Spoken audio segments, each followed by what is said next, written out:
오늘 본문은 제가 여태까지 말씀 전한 것 중에 가장 깁니다. 그래서 설교가 길어질 거라고 예상하실 수도 있지만 그렇지 않음으로 마음의 위안을 얻으시기 바랍니다. 오늘 이제 첫 번째 시간이라 사사기의 설명을 좀 하도록 하겠습니다. 사사기는 성경책에서 역사서에 해당하는 부분입니다. 세상에서 역사는 과거의 시대를 얼만큼 분명하게 기록했느냐가 관점일지 모르겠지만 하나님 말씀 속에서의 역사서는 세상과 자기 백성을 향한 하나님의 개입이 그들의 역사 가운데 어떻게 이루어졌는가를 다루고 있습니다. 특히 사사기는 사사시대의 특징이 있습니다. 우리가 많이 들었던 말씀인데요. 그때 이스라엘에 왕이 없으므로 사람이 각기 자기의 소견대로 옳은 대로 행하였더라, 이런 말씀입니다. 이 말에는 이스라엘에 왕이 없어서 저들을 잘 인도해 줄 사람이 필요했나 보다 라는 것처럼 들릴 수 있지만 사실은 그들에게 이미 왕이 있었습니다. 그러나 이스라엘이 그 왕을 잊어버렸기에 이런 말이 반복되고 있는 것이죠. 다른 주변의 나라들을 보니 보이는 왕이 나라를 지켜주는 것 같아 보였기에 왕이 필요하다고 요구하고 있습니다. 그러나 사사기의 정말 중요한 관점은 이들이 마음대로 행해서 왕이 필요했냐 안 했냐 이거의 문제가 아닙니다. 자유에 대한 문제입니다. 자유민으로 살아가는 훈련에 대한 시작의 이야기가 사사기입니다. 노예로 살다가 모세를 통해 출애굽을 했죠. 광야를 지나는 동안 이스라엘 백성들은 하나님을 의지할 수밖에 없었습니다. 밤에는 너무 추워서 불기둥을 의지해야 했고 낮에는 너무 더워서 구름기둥을 의지해야 했습니다. 필요할 때마다 하나님께서 만나와 메추라기를 주셨고 그리고 먹을 물을 주셨습니다. 그러니 하나님을 따르지 않을 수 없었죠. 하나님께 순종하지 않을 수 없었습니다. 이것이 광야를 걸어온 이들의 생활 방식이었습니다. 그러나 이제 가나안에 들어왔을 때 상황이 달라집니다. 자기 손으로 노동을 해서 먹을 것을 얻을 수 있게 되었습니다. 이것도 또한 하나님 은혜입니다. 여호수아서 5장 12절은 이렇게 말합니다. 그들이 그 땅의 소산을 먹은 다음 날에 만나가 그쳤으니 이스라엘 사람들이 다시는 만나를 얻지 못하였고 그의 가나안 땅의 소산을 먹었더라. 하나님이 약속하신 가나안 땅에 들어왔을 때 하나님은 그동안 광야에서는 하나님 직접 주셨던 먹을 것을 대신하여 자기의 손으로 그 땅의 소산을 먹도록 이렇게 생활 방식을 바꾸셨습니다. 하나님이 직접 공급하지 않고 이스라엘이 자기 손으로 경작하여 그 땅의 소산을 먹을 수 있게 되었습니다. 곧 자립할 수 있게 되었습니다. 믿음의 눈으로 보면 이것도 하나님 은혜이지만 이제 하나님만 바라보지 않고 있어도 내가 내 먹을 것을 만들어낼 수 있고 내가 집을 지어서 뜨거움을 피할 수 있고 또 추위를 피할 수 있게 되었고 목마르면 물을 길어 먹을 수 있는 상황이 되었다는 것이죠. 내가 나의 생존의 문제를 내가 해결할 수 있다는 인식이 생기자 이런 자유가 주어지자 이들은 더 이상 하나님만 바라보는 그 삶의 태도와 타협을 하기 시작합니다. 하나님만 의지하는 삶을 살지 않게 됩니다. 이게 사사기입니다. 때로 우리는 먹고 사는 문제가 다 해결되면 하나님을 다 잘 섬길 수 있을 것 같다고 그런 생각이 들 때가 있지 않습니까? 내가 좀 시간이 좀 많고 좀 편안하고 애 키우는 문제에서 자유롭고 또 직장에서 받는 스트레스에서 자유롭고 가족이나 자신의 질병에서 벗어나서 정말 자유롭게 되면 내가 하나님 앞에 더 봉사할 텐데 하나님께 더 헌신할 텐데 이런 안타까운 마음이 그때는 있습니다. 그러나 정작 자유가 지어지면 그렇게 되지 않는다는 것을 사사기가 우리에게 보여주고 있습니다. 먹고 살 것을 자신의 손으로 해결할 수 있는 자유를 얻자 그들은 하나님의 말씀에서 차츰 멀어지고 조금씩 타협해 가는 과정을 보여주고 있습니다. 전에는 하나님 말씀을 안 들으면 물이 없고 먹을 것이 없고 추워 죽거나 더워 죽거나 그랬는데 지금은 아니거든요. 그런데요, 이것이요 노예로 살다가 자유민이 된 그들에게 반드시 필요했던 과정입니다. 거쳐가야 했던 과정이었기에 하나님이 이것을 허락하신 것이죠. 하나님은 이스라엘에게 이 자유를 주시고 하나님과 동등한 위치, 권력에 의해서 순종하는 그 노예의 위치가 아니라 자유 대 자유로 만난 내 백성에게 그 자유를 주시고 순종하는 데까지 나아올 수 있도록 하나님이 인내하시면서 기다리는 시간이 이 시간입니다. 그러나 이들이 반역할 때 하나님께서 그냥 바라만 보지 않으시고 적절하게 개입하고 계시다는 것을 우리가 사사기에서 알 수 있습니다. 더 나아가서 하나님께 멀어지는 자유, 하나님께 멀어지는 자유까지도 이들에게 주셨다는 거죠. 정말 놀랍지 않습니까? 이스라엘이 근데 이 자유를 얻어서 어디로 가는지 우리에게 적나라하게 보여주고 있는 것이 사사기입니다.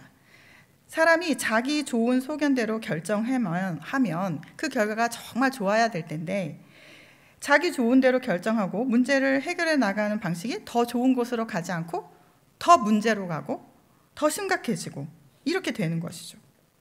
앞으로 남은 3주간의 사사기 말씀을 통해서 자기 소견에 좋은 대로 결정한 이스라엘의 선택이 어디로 가는지, 얼마나 무정하고 점점 더 비참해지는지를 우리가 살펴보게 될 것입니다. 그런데 잊지 말아야 할 것은 그런 가운데에서도 하나님이 놓지 않으시고 그들에게 개입하시고 다시 돌아오게 하시고 붙들고 계시다는 사실입니다. 자, 이제 본문으로 들어가도록 하겠습니다. 1장 1절에서 3절은 가나안 땅의 정복을 위해 누가 먼저 이 일을 성취할 것인가에 대하여 하나님께 이스라엘이 묻습니다. 이들에게는 하나님께서 그 땅을 정복하라는 명령이 있었기 때문에 그것을 이제 성취하러 가야 되는 것이죠. 이에 유다가 먼저 올라가라는 응답을 받고 유다 지파는 이 비전을 가지고 시므온 지파에게 서로 돕자고 제안을 합니다. 정복 전쟁을 위한 진취적인 모습을 볼 수 있습니다. 하나님의 뜻을 이루기 위한 이 전쟁에 함께 가자. 그리고 이 전쟁은 승승장구합니다. 이 모습이 4절서부터 16절까지의 모습입니다. 잠깐 우리 삶에도 적용해 보면 하나님의 뜻을 이루기 위해 앞으로 나아가는 사람들에게 또 하나님이 늘 힘을 주시고 도움을 주시는 줄 믿습니다. 이런 유다와 시므온의 연합으로 하나님의 말씀을 성취하는 것은 17절에 와서 절정을 이룹니다. 17절 유다가 그의 형제 시므온과 함께 가서 스밧에 거주하는 가나안 족속을 쳐서 그곳을 진멸하였으므로 그 성읍의 이름을 호르마라 하니라. 여기서 진멸하다라는 그 단어는 히브리어의 헤렘이라는 데서 나온 단어입니다. 그러니까 언젠가 제가 여호수아서에서 바쳐진 것에 대한 것을 한번 말씀드린 적이 있는데요. 그러니까 하나님께 바쳐진 것을 의미합니다. 하나님께 바쳐졌기 때문에 하나도 살아남지 않게 이 성읍이 하나님께 바쳐져서 완전히 멸망당한 장소라는 뜻이 이제 호르마입니다. 하나님이 명하신 대로 완전히 진멸했음을 성경이 분명히 보여주고 있는 것이죠. 그러나 그 뒤로 가면 조금씩 다른 양상이 나타납니다. 19절에 여호와께서 유다와 함께 계셨으므로 그가 산지 주민을 쫓아내었으나 골짜기의 주민들은 철병거가 있으므로 그들을 쫓아내지 못하였으며 라고 기록되어 있습니다. 자, 21절에는 베냐민 자손은 예루살렘에 거주하는 여부스 족속을 쫓아내지 못하였으므로 여부스 족속이 베냐민 자손과 함께 오늘까지 예루살렘에 거주하니라. 이렇게 보면 뭔가 이들에게 쫓아내지 못할 구실이 있어서 쫓아내지 못한 것 같은 뉘앙스가 없지 않습니다. 그러나 이제 뒤로 가보겠습니다. 22절부터 26절에는 요셉 가문, 요셉 가문은 에브라임과 므낫세를 말하는데요. 그들이 베델을 치러 올라갈 때 그 성읍 한 사람과 일종의 협상을 맺는 모습이 나타납니다. 성읍 입구를 가르쳐주면 너와 가족을 내가 살려주겠다라고 이스라엘이 먼저 지금 제안을 하고 협약을 맺는 것이죠. 이어지는 27절에서 35절에는 아모리 족속이 결심하고 이스라엘과 함께 거주했으며 요셉 가문이 힘이 강성해졌을 때에 그들을 강성해졌음에도 불구하고 진멸하지 않고 노역을 시켰다고 기록하고 있습니다. 이 1장 전체에 이스라엘이 어떻게 조금씩 타협해 가고 있는지를 중간중간에 이렇게 보여주고 있는 것이죠. 처음에는 완전히 진멸했는데요. 완전히 죽여서 없애는 것보다 데리고 살면서 힘든 일을 시키면 좀 더 낫지 않을까? 현실적으로 그것이 더 낫다고 자기가 판단하고 선택한 것이죠. 이제 하나님이 진멸하라고 했던 말보다는 내 생활, 내 판단에 유익한 대로, 좋을 대로 선택하는 이스라엘의 모습을 볼 수 있습니다. 우리의 모습은 어떤가 한번 점검해 보셨으면 좋겠습니다. 정말 살기 좋은 세상이 되었습니다. 편리한 것이 되었고요.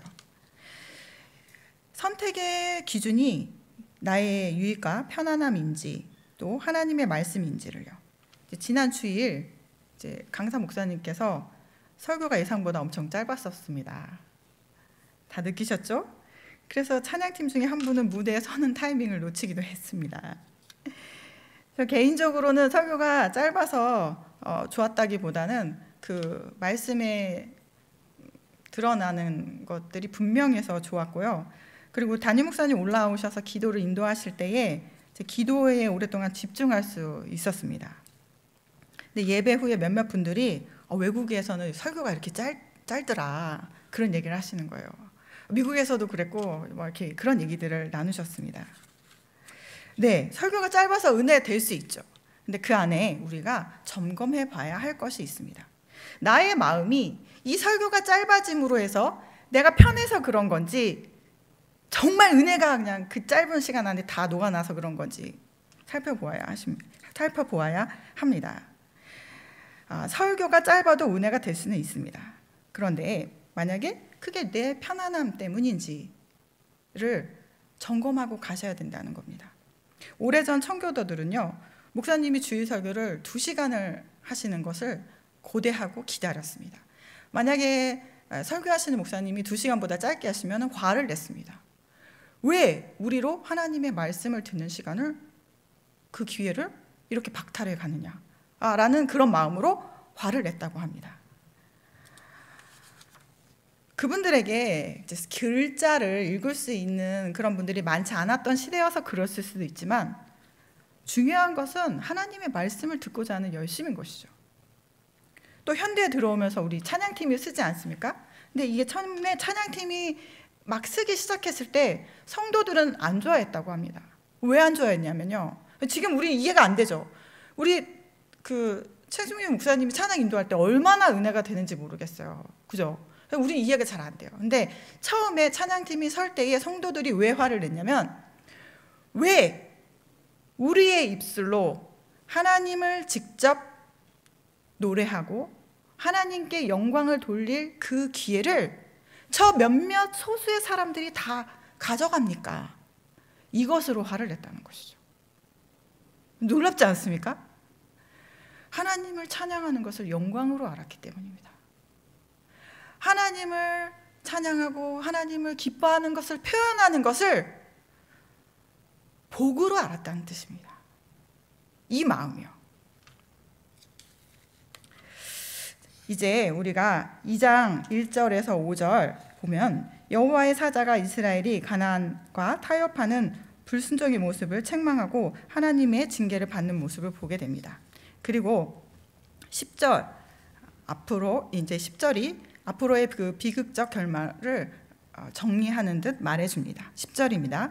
이 세대의 사람도 다 그 조상들에게로 돌아갔고 그 후에 일어난 다른 세대는 여호와를 알지 못하며 여호와께서 이스라엘을 위하여 행하신 일도 알지 못하였더라. 자기의 조상들을 애굽에서 이끌어내신 그 하나님을 다음 세대가 알지 못하게 된 것은 어느 날 갑자기 된 일이 아닙니다. 가랑비에 옷이 젖듯이 조금씩 내 편한 대로의 선택, 말씀이 기준이 아니라 내 편한 대로의 선택을 조금씩 따라갈 때 결국 이렇게 되는 것이죠. 이스라엘이 하나님을 잊으려고 애써 노력한 것이 아닙니다. 하나님께 노골적으로 불순종을 하겠다고 결심을 단단히 하고 대들었던 것이 아닙니다. 하나님을 의지하지 않아도 될 것 같은 환경, 내 손으로 먹을 것을 해결하고 입을 것을 해결할 수 있을 때에 세상과 조금씩 타협해 나갔기 때문입니다. 아주 조금씩이요. 내가 알지도 못하는 사이. 우리의 자녀가, 우리의 손자가 하나님을 알지 못하는 세대가 되는 것은 그들의 잘못이 아닙니다. 먼저 된 우리가 분명히 살아계신 하나님의 백성으로서의 신자의 정체성을 보여주지 못했기 때문입니다. 하나님이 주신 비전, 땅을 정복하고 거기 충만하라. 그것을 잊어버렸기 때문입니다. 그의 말씀, 여호와를 경외하고 그와 같이 내 이웃을 사랑해라. 그리고 내가 있는 곳 어디서든지 내 증인이 되라. 이 말씀을 자신의 삶의 기준으로 살아내지 못했기 때문입니다. 하나님의 말씀을 온전히 내 삶에 이루고자 하는 것보다 나의 편함과 나의 유익을 위한 다른 선택을 아주 조금씩 해 나갔기 때문입니다. 제 말씀을 정리합니다. 그러므로 매일 하나님 말씀 앞에 자신을 점검하셔야 합니다. 나에게 주어진 이 자유 안에서 내가 누리는 이 편리함, 편안함, 하나님 주신 겁니다.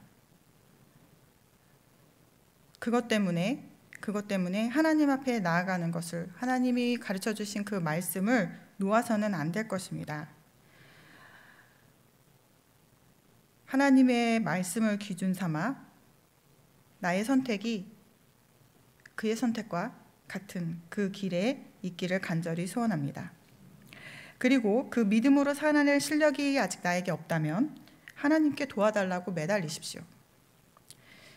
자기 마음대로 살아도 하나님의 언약적 관계 안에 있는 백성들을 향한 사랑, 헤세드의 사랑을 끊을 수 없는 하나님이신데 하물며 도와달라고 매달리는 그를 의지하는 자에게 은혜를 베풀지 않으시겠습니까? 우리가 그 언약적 관계 안에 있습니다.